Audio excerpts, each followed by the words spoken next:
Bonjour, j'ai le plaisir d'être avec Elena Perrou. Vous publiez Un Russe nommé Poutine aux éditions du Rocher. Alors, Elena, vous avez été collaboratrice à l'Élysée du président Jacques Chirac, évidemment en charge, j'imagine, des questions russes, notamment. Non, en réalité, j'étais l'adjointe du conseiller pour l'éducation, la culture et les cultes, mais il se trouve que j'étais la seule personne dans l'entourage du président à avoir ses liens avec la Russie, et il m'a associée en effet à des dossiers russes et à des voyages en Russie. C'est ce qui vous a permis notamment de rencontrer Vladimir Poutine. C'est ce qui m'a permis de rencontrer Vladimir Poutine. Alors à vrai dire, la première fois à l'Élysée, lors de son premier voyage à Paris, c'était en octobre 2000. Et puis ensuite, je l'ai revu en Russie, en effet. Et Vladimir Poutine, content de voir une personne d'origine russe travailler à l'Élysée, qui vous dit « c'est bien que les nôtres soient là ». Ce n'était pas une invitation pour rentrer dans les services secrets russes, vous dites avec humour. Hein. Oui, alors ce qu'on ne sait pas du tout de Vladimir Poutine, mais pour ça il faut connaître la langue russe, c'est que c'est un homme qui a beaucoup d'humour. Et effectivement, notre rencontre a été placée sous le signe de l'humour. Il m'a dit cette chose sympathique. Donc en russe, ça donne « Прекрасно надо, чтобы наши были везде ». Donc il faut effectivement que les nôtres soient partout. Mais c'était un trait d'humour et c'était une façon de dire, quelle que soit l'histoire qu'on ait, quand on a un lien avec la Russie, on l'a pour toujours. Oui, mais Jacques Chirac, Nicolas Sarkozy, Emmanuel Macron en voyage d'État en Australie ou au Brésil, et que le président brésilien ou le président australien est un collaborateur d'origine française, aurait eu la même réaction à l'égard de ce collaborateur français, oui, non? Mais bien sûr, bien sûr. Non, c'était de la sympathie d'abord. Et voilà. Justement, puisqu'on parle de Jacques Chirac, on comprend dans votre livre à quel point Jacques Chirac était sans doute celui qui a le mieux compris de tous nos derniers présidents ce qu'était la Russie. Oui, alors Jacques Chirac avait d'abord une histoire personnelle très belle avec la Russie. Elle est peu connue. Bon, Jacques Chirac, me semble-t-il, est très pudique sur des choses qui le touchent de près. Mais il m'a raconté cette histoire une fois dans un avion, d'ailleurs, dans un déplacement en France. Il m'a raconté que lorsqu'il était jeune, adolescent, il était très souvent au musée Guimet. Et au musée Guimet, il avait fait la connaissance d'un Russe de l'immigration, un vieux monsieur qui était beaucoup plus âgé que lui. Ils se sont liés d'amitié, donc autour des arts asiatiques, et ces relations ont été tellement importantes que les parents de Chirac, vous savez que Chirac était fils unique, ont proposé à ce monsieur de le loger chez eux, dans une chambre de bonne qui leur appartenait.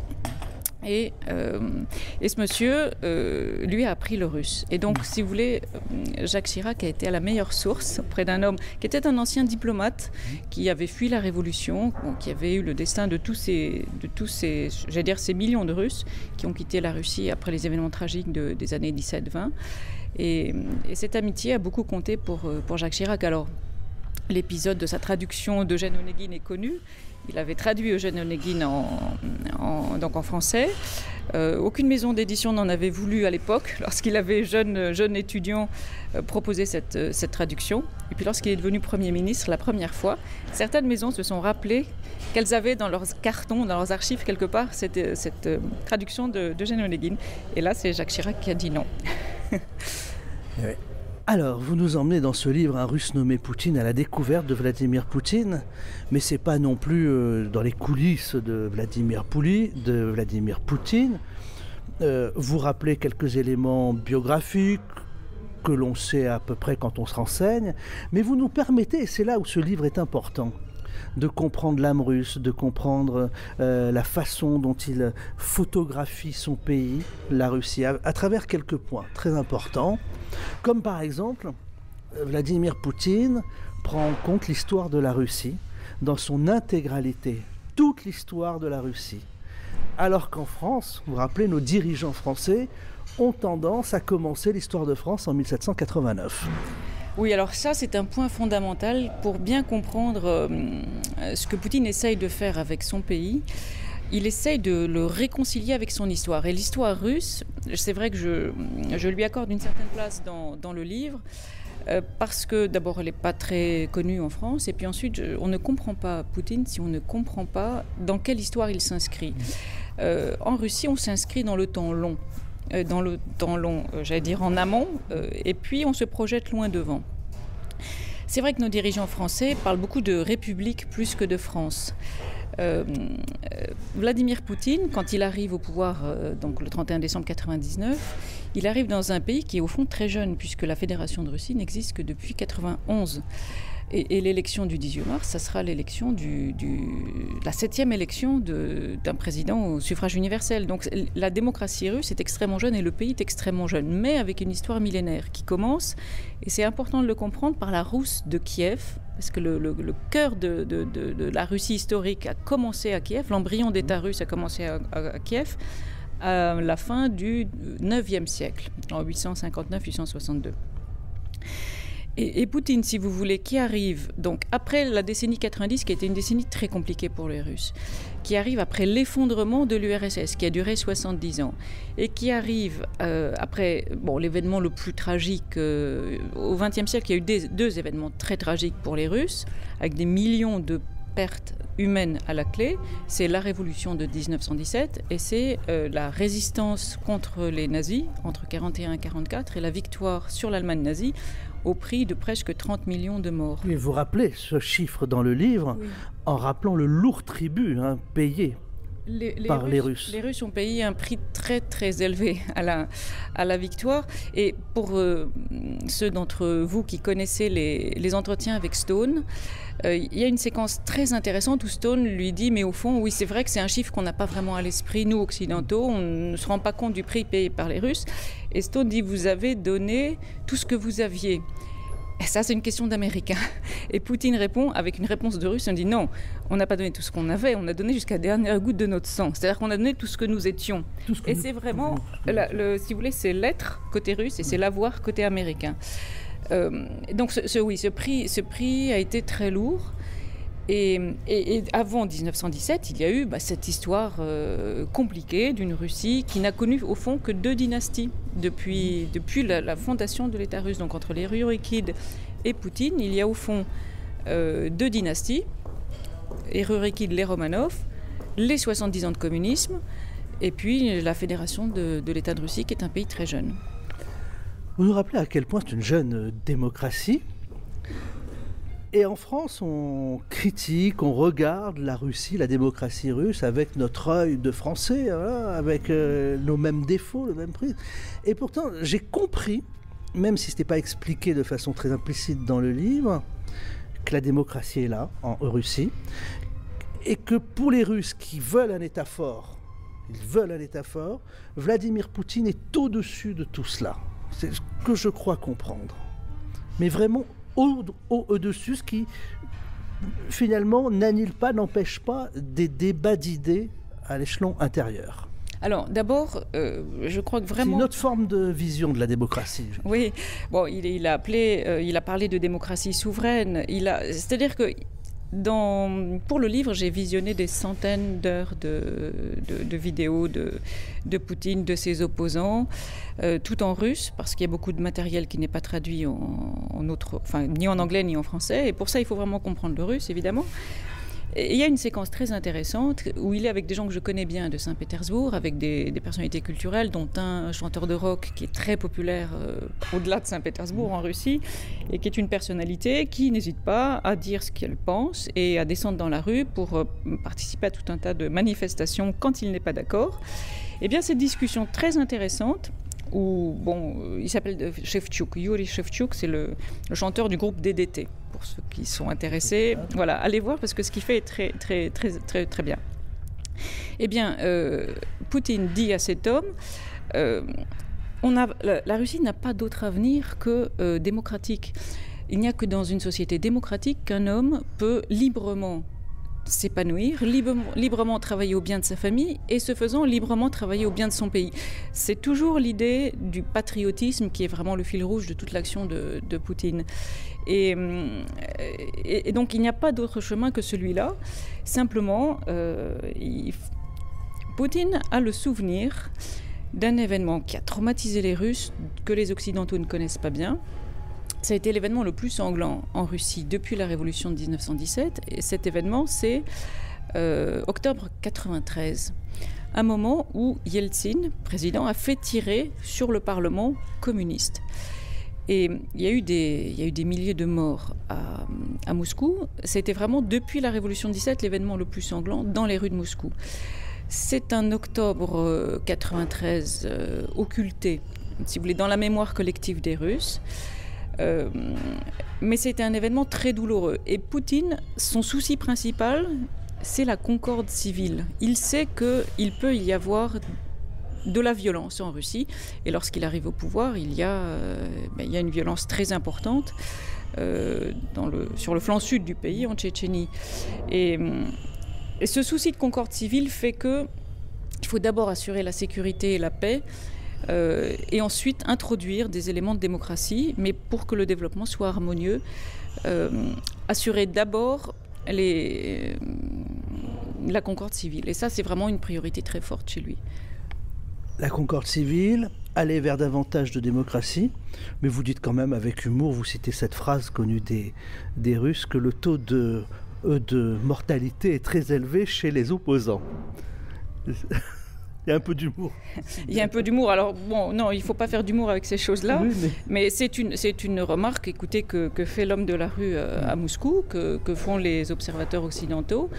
Mais pourquoi il y a cette violence, ce taux de mortalité élevé? Il y a une violence sur la scène, une violence physique sur la scène politique russe. Elle existe. Et encore une fois, le souci de Poutine et de son équipe, c'est de la minimiser.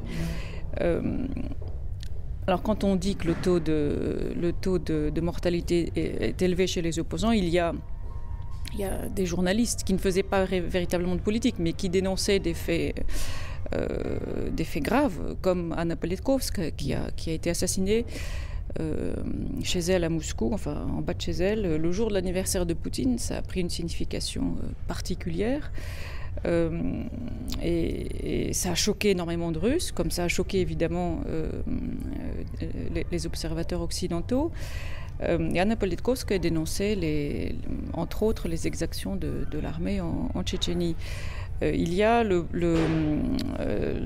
meurtre de Boris Nemtsov en février 2015, à 200 mètres du Kremlin. Bon, il rentrait le soir d'un restaurant et il s'est fait assassiner. Mais si vous voulez, il ne faut pas faire de raccourcis trop rapides entre ces assassinats et le Kremlin.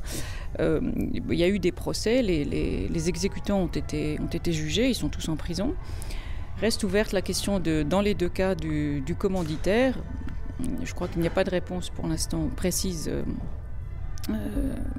à cette question. Mais vous voyez, un élément qui échappe souvent aux observateurs occidentaux, dans l'équipe très rapprochée de Poutine, depuis octobre 2016, il y a un homme qui est un ami très proche de Boris Nemtsov, qui a été le patron de Rosatom pendant 11 ans. C'est Sergueï Kirienko. Sergueï Kirienko est de la génération de Nemtsov et il doit sa carrière politique, les débuts de sa carrière politique, à Nemtsov. Donc si vous voulez, les choses sont beaucoup plus compliquées que ce qu'on peut voir au premier coup d'œil. Dans les rapports de Vladimir Poutine avec l'Occident, Elena Perrou, on parle de votre livre « Un Russe nommé Poutine » qui est publié aux éditions du Rocher. Dans ces rapports avec l'Occident, il y a vraiment une volonté de Vladimir Poutine de se rapprocher de l'Europe, des États-Unis. On aurait pu faire beaucoup de choses ensemble.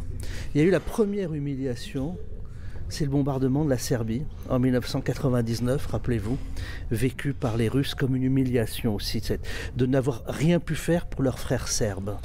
Oui, alors ça a été la première humiliation sérieuse sur le plan extérieur.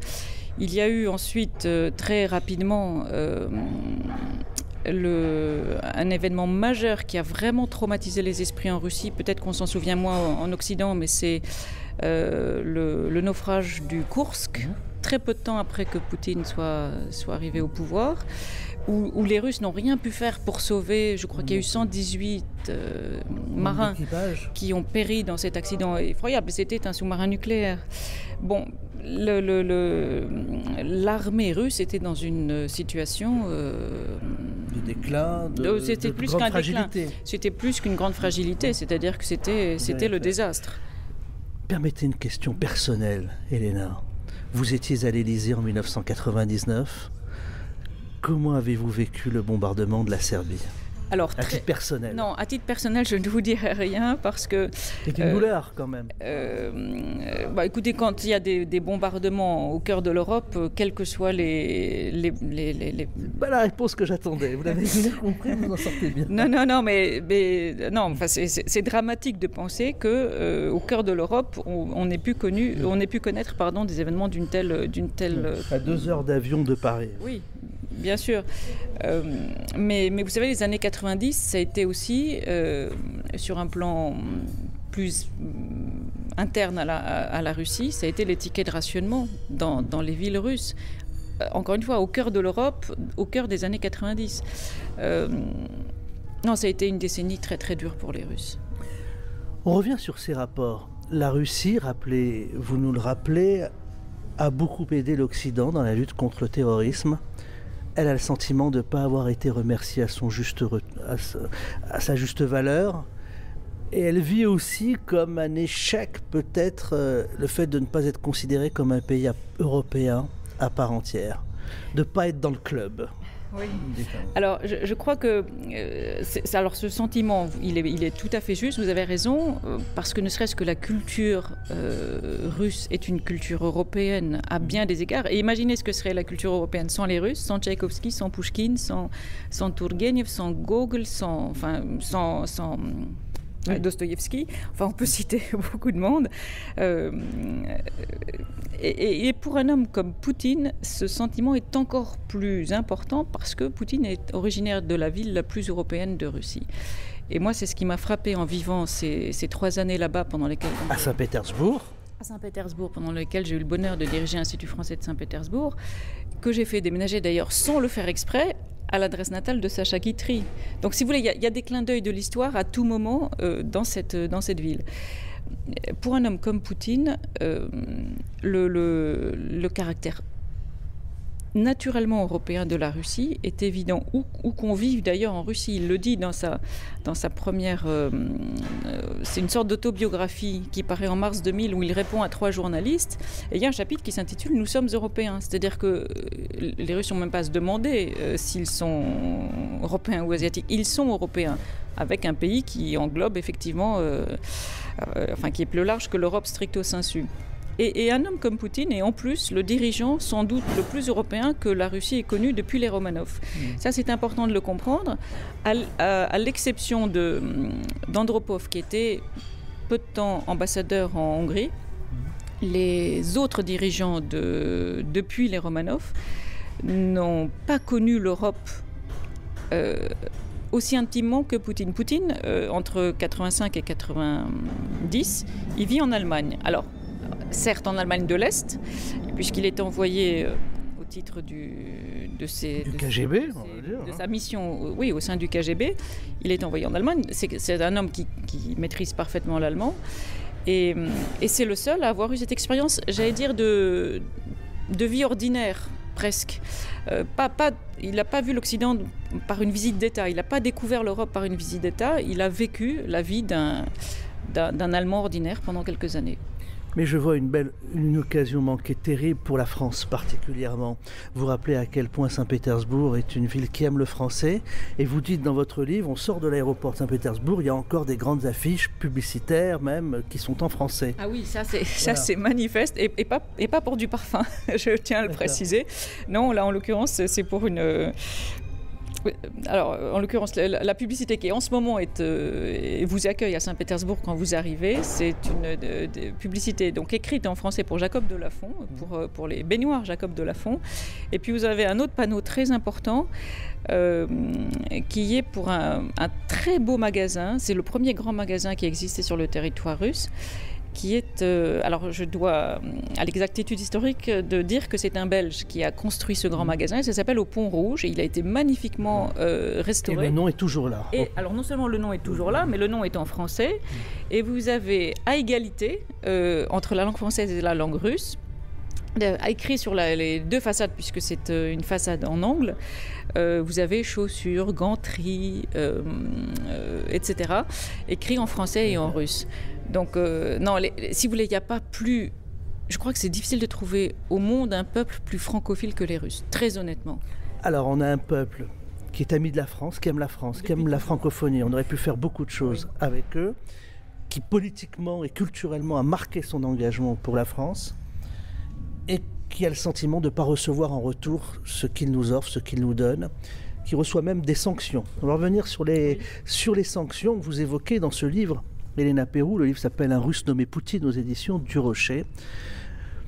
Sur les sanctions, vous dites que ça profite à d'autres pays comme l'Afrique du Nord, etc. Vous le dites à un moment. Moi, je me souviens, les sanctions sur l'agriculture, ça c'est pas dans le livre, c'est moi qui vous le dis. Oui. Un journal marocain, un quotidien francophone marocain, quand il y a eu les sanctions en matière d'agriculture qui ont pénalisé les agriculteurs français, a titré « Merci Monsieur Poutine, les marchés de Moscou regorgent maintenant de l'agriculture, de produits issus de l'agriculture marocaine. Merci Monsieur Poutine » en gros titre. Oui, alors les sanctions, je pense, ça a été vraiment une bêtise de la part des Occidentaux. Ça n'a pas impacté les Russes comme les Occidentaux auraient aimé que ça impacte les Russes, parce que les Occidentaux, qu'est-ce qu'ils voulaient ? Ils voulaient désolidariser les Russes de Poutine, finalement. Sur un plan politique, on voit que les élections législatives de 2016, donc qui viennent 2 ans après les sanctions, ont donné beaucoup plus de voix en pourcentage que celles de 2011 au Parti Russie Unie, au parti de Poutine. Il y a eu tout un tas de chansons, tout un tas de réactions populaires, si vous voulez, aux sanctions, disant « nous sommes derrière notre président et on va accroître notre production comme le président nous le demande. Donc merci aux Occidentaux, on veut vous dire merci et on veut vous dire que vous ne comprendrez jamais rien à la Russie. » Donc ça, c'était la réaction, si vous voulez, politique et morale, si on peut dire, aux sanctions. Et puis une réaction économique qui fait que les Russes, progressivement, alors du jour au lendemain, effectivement, ils ont vu disparaître de leurs rayons par le retour aux sanctions qui était l'embargo sur certains produits alimentaires notamment. Ils ont vu disparaître de leurs rayons viande, poisson, fruits, légumes venus d'Europe. Alors comme vous dites, d'abord ils les ont remplacés par d'autres importations, mais surtout ils ont appris à produire ce qu'ils ne pouvaient plus importer. Et ça, je dois dire que quand on voit les résultats, je donne des chiffres précis, des exemples précis dans le livre, quand on voit la viande porcine, par exemple, quand on voit non seulement la production, mais maintenant les exportations de blé, sur le blé, pour revenir à l'Afrique du Nord, la Russie prend des marchés maintenant qui étaient traditionnellement ceux de la France. Et je me souviens d'avoir entendu le chancelier précédent autrichien au dernier forum économique à Saint-Pétersbourg disant que les sanctions avaient coûté aux Autrichiens, entre guillemets, 0,3% de leur PIB et que c'était sensible. Oui. Un Russe nommé Poutine de Elena Perrou aux éditions du Rocher. On parle de Vladimir Poutine et puis aussi le portrait de cet homme. Après, il y a une partie dans votre livre un peu plus people sur Vladimir Poutine, son divorce, un homme qui travaille beaucoup. Je dirais pas people, parce que people, c'est la vie privée. Oui, c'est vraiment pas un mot, pardonnez-moi, qui convient à Poutine, parce que Poutine, précisément, essaye d'être, je dirais pas secret, mais d'être... il ne fait pas étalage de sa vie privée. On a juste su... son divorce s'est passé finalement dans des conditions très dignes. Et vous rappelez que finalement, l'explication officielle de ce divorce est « je me consacre à la patrie, quoi, jour et nuit. On n'a pas le temps de s'occuper de notre vie de couple. » Je résume, mais c'est un peu ce que vous expliquez. C'est-à-dire que l'explication du divorce, elle est effectivement étonnante. Au lieu de faire ça par un communiqué comme d'autres chefs d'État ont pu le faire, il est devant les caméras avec sa femme lors d'un entracte, lors d'une représentation d'un ballet. Il faut savoir que leur histoire avait commencé aussi à l'occasion d'un spectacle à Saint-Pétersbourg. Là, il se trouve à Moscou, c'est en 2013, et il explique en effet que sa femme, Lyudmila, avec laquelle il a été marié 30 ans quand même, 83-2013, il ne fait pas du tout référence à ses 30 ans de mariage. Il dit elle a été à son poste, c'est-à-dire en tant que première dame, pendant 8-9 ans. Il dit Anna Tstayala Vachtu, elle a monté la garde. C'est-à-dire qu'il emploie un vocabulaire militaire. C'est-à-dire elle a fait son devoir Mais c'est une femme qui n'aime pas du tout la vie publique, qui n'aime pas être devant les caméras, qui n'aime pas les déplacements en avion. Et c'est vrai que moi je suis frappée regardant de très près l'emploi du temps de Poutine, et ça, tout le monde peut le suivre via le site du Kremlin. C'est un homme qui se déplace énormément. Dans une même semaine, il fait des milliers de kilomètres en avion, puisque c'est aux dimensions de la Russie. Eh bien, bon, cette vie n'était pas faite pour elle, et il la libère en quelque sorte de cette tâche.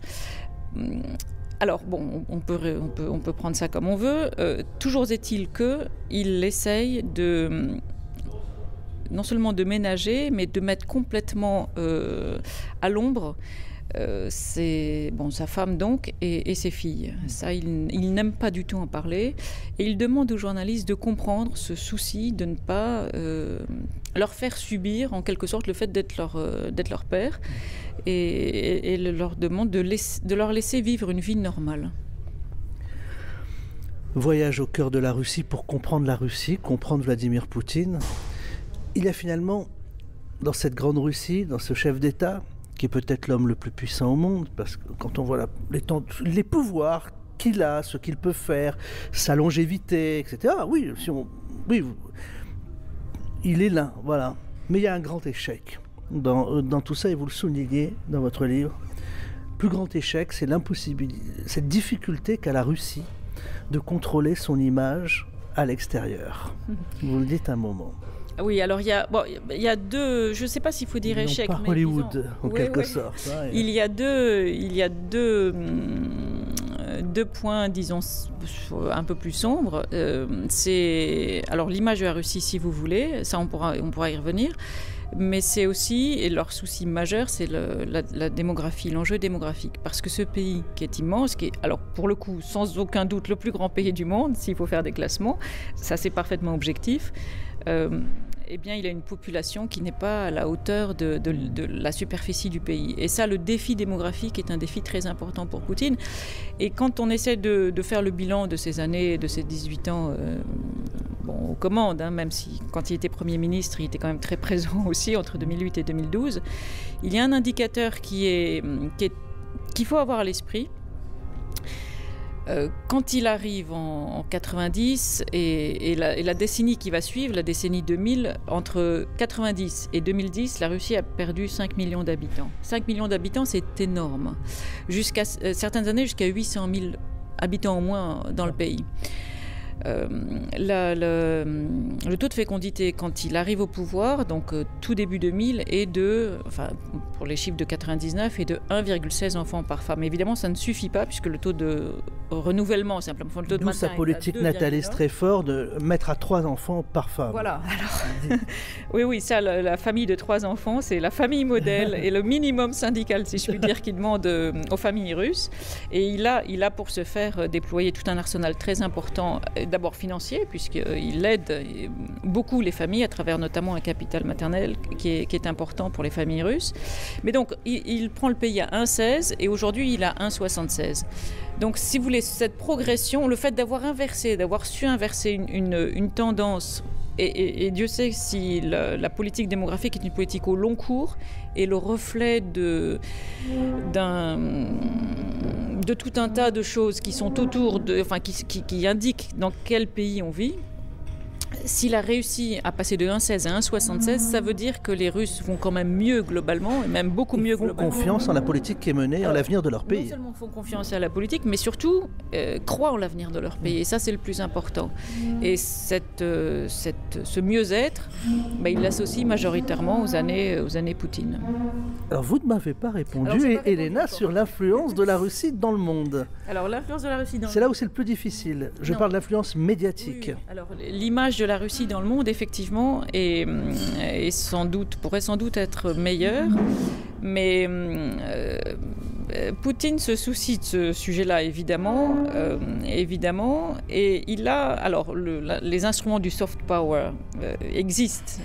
Ils ont été théorisés, alors plutôt par... je crois que c'est un Anglais le premier à avoir théorisé le soft power. Il y a un mot russe pour dire ça, mягкая сила. J'explique en russe, enfin dans le livre, ce que ça veut dire précisément, et Poutine se saisit tout à fait de ce vecteur-là d'influence, mais qui est d'abord un vecteur par lequel il essaye de faire comprendre. Je ne sais pas si c'est de la politique d'influence, mais c'est d'abord de l'explication de texte. Et vous avez pour ça des médias, vous avez des choses qui mériteraient peut-être de la part des Russes simplement un peu plus d'explications, mais parce qu'ils ont une histoire qui est quand même fabuleusement riche. Ils ont des réalisations qui sont très intéressantes. Il ne faut pas oublier que le premier homme à partir dans l'espace, c'était un Russe. Et il y a quelque chose qui est passé inaperçu. Alors c'est vrai que c'est arrivé en même temps que la nouvelle de l'interdiction de la Russie de participer aux JO sous un drapeau russe pour des questions de dopage. Et d'ailleurs, sur ce sujet, contrairement à la réaction première de certains médias russes, de certaines personnalités russes qui ont dit on ne va pas y aller, on va boycotter, Poutine a dit non, on a des sportifs qui se sont préparés, pour eux c'est très important, il n'est pas question qu'on ne leur donne pas la possibilité d'aller aux JO. Ils seront sous le drapeau olympique. Et moi j'ai regardé la remise des médailles au Kremlin, cette fois après les JO, aux médaillés des JO. Et il y a eu des témoignages très beaux de sportifs justement qui ont remercié Poutine de leur avoir permis de concourir, et en même temps en disant on a pu montrer au monde entier ce que c'était que le caractère russe. Et le caractère russe est un caractère fort.